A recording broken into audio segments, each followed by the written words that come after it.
আমাদের উপলব্ধি করা দরকার যে দেখেন আল্লাহ রাসূল সাল্লাল্লাহু আলাইহি সাল্লাম বলেন যে আপনি যদি এই কোরআনের একটা অক্ষর পড়েন তাহলে 10টা নেকি হবে। 10 থেকে রমজান ছাড়া 10 থেকে 70 পর্যন্ত, আর নামাজের মধ্যে পড়লে 100। তো সে রমজানের কারণে দেখেন রমজানে যদি আমি এক অক্ষর পড়ি আর সেই এক অক্ষর যদি আমি নামাজে পড়ি আর সেই যদি আমি গিয়া আল্লাহর ঘরে গিয়া হারামাইন শরীফ আইনে পড়ি, কত ব্যবধান, সুবহানাল্লাহ, তার কোনো হিসাব নেই। যে রমজানের এত ফজিলত যে 10 থেকে 70, 70 থেকে 700, 700 থেকে তারপর আর কোনো হিসাব নাই। বেগাইরে হিসাব আল্লাহ রাব্বুল আলামিন আমাদেরকে দান করবেন, হিসাব সারা দান করবেন, বেগাইরে হিসাব। তো আমরা রমজান আসে যায় কিন্তু আমরা উপলব্ধি কিন্তু খুব কম করি। আসছে অনেক রোজা, কেউ আছে এরকম যে সবাই রোজা রাখতেছে, রমজান মাস, আমরা মুসলমান, তো সেই হিসাবে বাস আমরা তালে তালে চলছে, রোজা রাখতে। কিন্তু আমাদের ফিকির করা দরকার, যেটাকে ওমা ইয়াযাক্কারু ইল্লা উলুল আলবাব, যারা ফিকির মন তারা চিন্তা ভাবনা করে, যারা গবেষক তারা গবেষণা করে যে আল্লাহ কোন দিকে কথা বলবে, একদিক বললে আরেক দিক বললে আরেক দিক কথা আসে। যে দেখেন আমি শুধু আমি এমনি কোনো ওয়াইজ না, একটা কথা আছে আল আমরু ফাওকাল আদব, এই আদব রক্ষার্থে আপনাদের সামনে দু একটা কথা বলতেছি আর কি।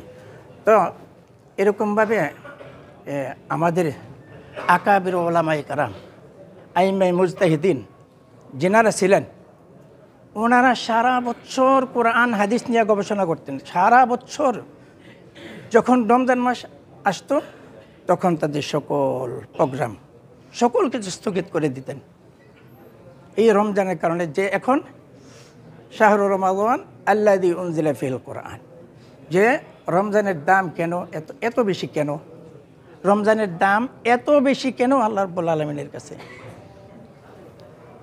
যে আল্লাযী উনজিলা ফিহিল কোরআন, আল্লাহ রাব্বুল আলামিন কোরআন নাজিল করছেন এই মাসে, এই জন্য রমজানের দাম।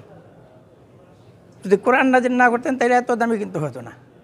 তো আমাদের আকাবের ওলামায়ে কেরাম, আমাদের বড়রা, আমাদের পূর্বপুরুষরা, যারা অনেক, যেমন আমরা অনুসরণ করি আবু হানিফা রহমতুল্লাহ আলাইকে, আর কেউ আছে ইমাম শাফির মতো, 4 মাযহাব, 4 মাযহাবের লোকেরা 4 মাযহাবের ইমামকে অনুসরণ করে।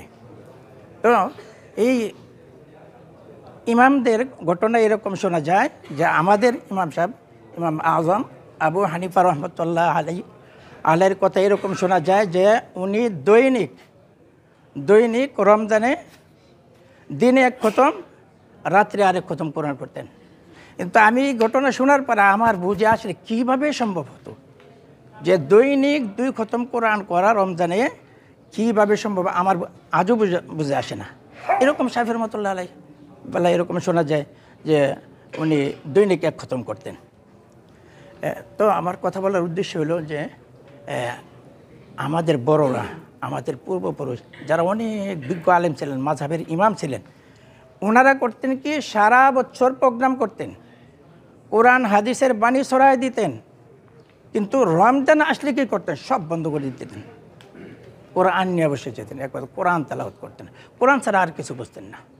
তো আমরা একটু খেয়াল করি যে মাস চলে গেছে, আর 3-4 দিন বাকি আছে, আমরা কতটুকু কোরআন তেলাওয়াত করছি, আর যারা আমরা পড়তে পারি না আমরা কতটুকু, যে এখানে দেখেন আমরা বাংলা ভাষাভাষী ভাইয়েরা যারা আছেন, আলহামদুলিল্লাহ, এটা আমাদের সকলের জন্য এটা একটা নিয়ামত এবং খুশখবরই এটা, যে আকসার মসজিদে দেখবেন যে আমাদের বাংলাদেশি ভাইয়েরা আছে, কেউ ইমাম, কেউ মুয়াজ্জিন, কেউ খাদেম, যেভাবে মসজিদের কাছে আছে।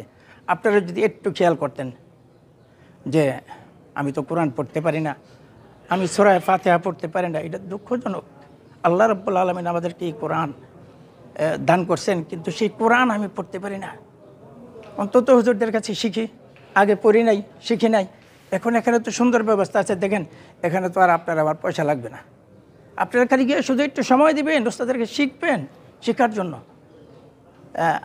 আলহামদুলিল্লাহ, কোনো গর্বের জন্য বলতেছি না, কোনো বাহাদুরির জন্য বলতেছি না। আমি যেখানেই থাকি, যে মসজিদেই থাকি, আলহামদুলিল্লাহ আমাদের বাংলাদেশি, পাকিস্তানি, হিন্দি ভাইয়েরা যারা আছেন, আমি প্রথমে গিয়ে মসজিদে এলান করি, আপনারা যারা পড়তে পারেন না, কোরআন পড়তে পারেন না, কোনো মাসলা মাসাইলের দরকার আছে, আপনারা আমার কাছে, আমি যতটুকু পারি আপনাদেরকে আমি শিখাবো। আপনাদের অন্য কোনো ফিকির করতে হবে না, লিল্লাহ, একমাত্র আল্লাহর হস্তে।